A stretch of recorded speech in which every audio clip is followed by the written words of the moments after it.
You know, one of the major problems is that as a country, we are constantly inundated with so many scandals that we just forget about one, move on to the other.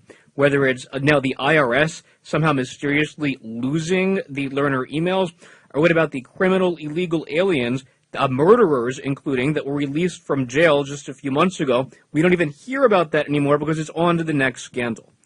Well, I am not moving on from the Bergdahl scandal, especially since it continues to develop. President Obama frees 5 senior Gitmo terrorists for, well, actually, we just don't know. Was it for a soldier in uniform, or was it for a deserter, or was it even worse?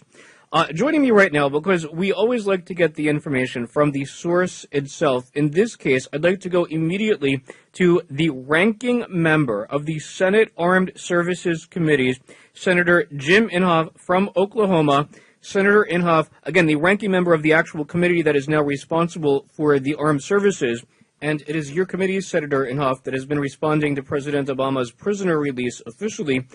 Senator Inhofe, welcome back to Aaron Klein Investigative Radio. Yeah, it's nice to be back with you, Aaron. Absolutely. I just wish it were under circumstances other than what we are living through nationally and internationally right now. I should also mention that I'm going to continue to take phone calls momentarily. 877-970-2999, 877-970-2999.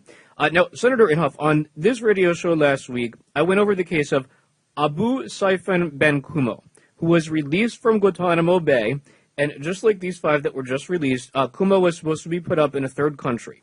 What happened? He not only returned to terrorism, as obviously that's exactly what senior terrorists do, he became one of the leaders, the chiefs of Ansar al-Sharia, which is the group that actually took responsibility for the Benghazi attacks, for the murder of 4 Americans, including of the U.S. ambassador.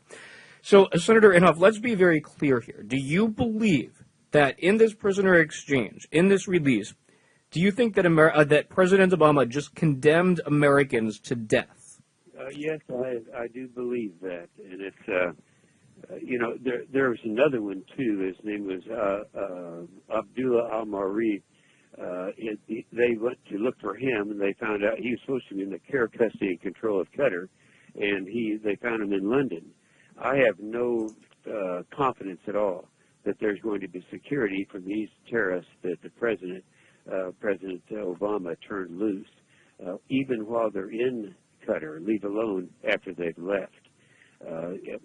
All he's saying is, and he made this decision, this is interesting, Aaron, because we passed a law, and as you mentioned, I'm the ranking member of the Senate Armed Services Committee.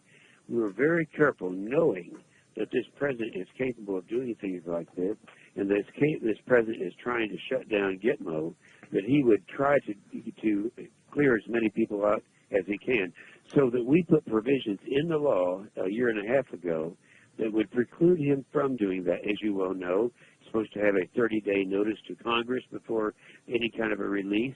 Then there are other conditions, too. He blatantly broke the law, turned these prisoners loose, and I understand that even our top 2 generals in the field, General Dunford and General Austin, were not even aware that until after they were already released. So I know this president is capable of doing this type of thing, and I can't think in my career of anything that offends me most than this. Yeah, no. Aside from the implications of releasing 5 senior Taliban leaders, some that serve as the link between the Taliban and al-Qaeda, there's also the implication of what you just said, which is that President Obama made a runaround Congress and a runaround specifically around a law that required him to inform Congress 30 days before releasing any terrorists. So this sets a dangerous precedent that Obama can just say a law is unconstitutional, unilaterally decide that without the Supreme Court, without the legislative branch. This sets a dangerous precedent both for Obama and for future presidents. Some people are actually going so far as to even use the I word, impeachment, with regard to this. Do you think, is there anything that can be done legally about him bypassing a law? Well, what you're asking is, we have a law that he blatantly violated, and any other citizen would have to pay for such an occasion. However, this is every time he does something that is against the Constitution or violates a law, if you accuse him of that, then, of course, all the attorneys will start up. They'll start setting hearing dates, and it'll be 10 years before you'd be getting around to it. And, of course, the president knows this. So he's made a habit of just disregarding the law. Somehow he feels he's above the law, I guess. And I'll tell you the thing that is really scary about this is they're celebrating. The Taliban is celebrating today as we speak. Have you heard some of the quotes? This Mullah Salam Khan, the Taliban commander in the north part of Afghanistan. Oh, yeah, they're ecstatic about this. No, they are. Well, his quote, this is a direct quote now, Aaron. Quote, his return is like pouring 10,000 Taliban fighters into the battle on the side of jihad. Now the Taliban have the right lion to lead them in the final moment before victory in Afghanistan. That's what they're doing over there right now. And of course, one other observation, then I'll just respond to any questions you have. Remember. Mm-hmm.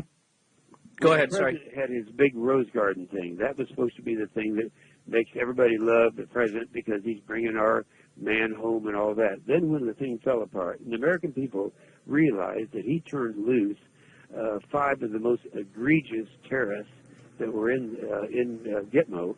All of a sudden it was a big negative thing, so now he's acting like it was all Secretary Hagel. In fact, they're having hearings where Secretary Hagel is taking the hit for this now. It wasn't Secretary Hagel. It was the president who did it. Which begs the larger question, and here's the observation here, it begs the larger question of why he did it. Why do you think, and we're speaking with Senator Jim Inhofe, the ranking member of the Senate Armed Services Committee, why do you think, some are speculating maybe it's to get around the VA scandal, so much publicity, but it's not really working because people continue, at least the few people in the media that do a real job, real investigating, they're still focusing on the VA scandal. So why do you think, in the run-up to 2016, where he announces a withdrawal from Afghanistan, why do you think he went through with this prisoner exchange? What do you think was going on in his mind? Let me tell you. Let me respond to your question. President Obama has 2 legacies.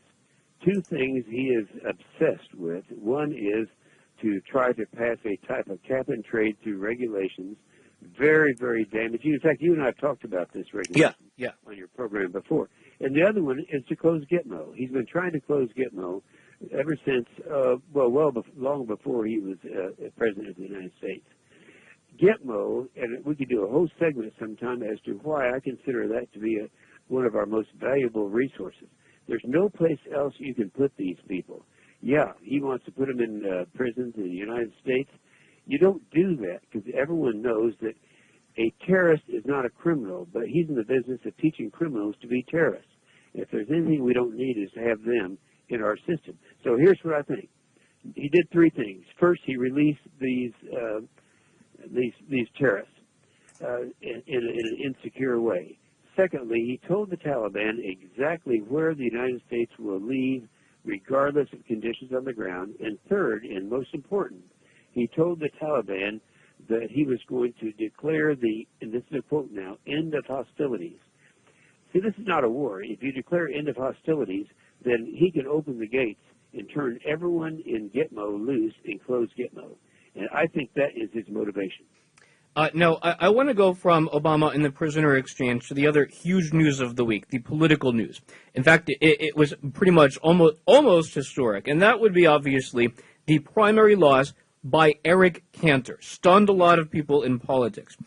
Some are pointing to this and saying that you can draw a larger lesson from this, that Eric Cantor had certain, let's just say, wishy-washy points on immigration reform. Do you believe that there's something that the GOP as a whole, that this was a larger story, and that there's something that the GOP can learn from the primary loss of Eric Cantor? No, I don't. In fact, I won't use their names on here, but I've talked just this morning to several of the leaders in the state of Virginia. Virginia is kind of funny. With their proximity to Washington, D.C., the voters in Virginia want their House and Senate members to be 100% in Virginia, not all these party events. And, of course, he was spending his time on party events, and a lot of the insiders within Virginia were predicting this could happen because this offends people in Virginia. I think that's it.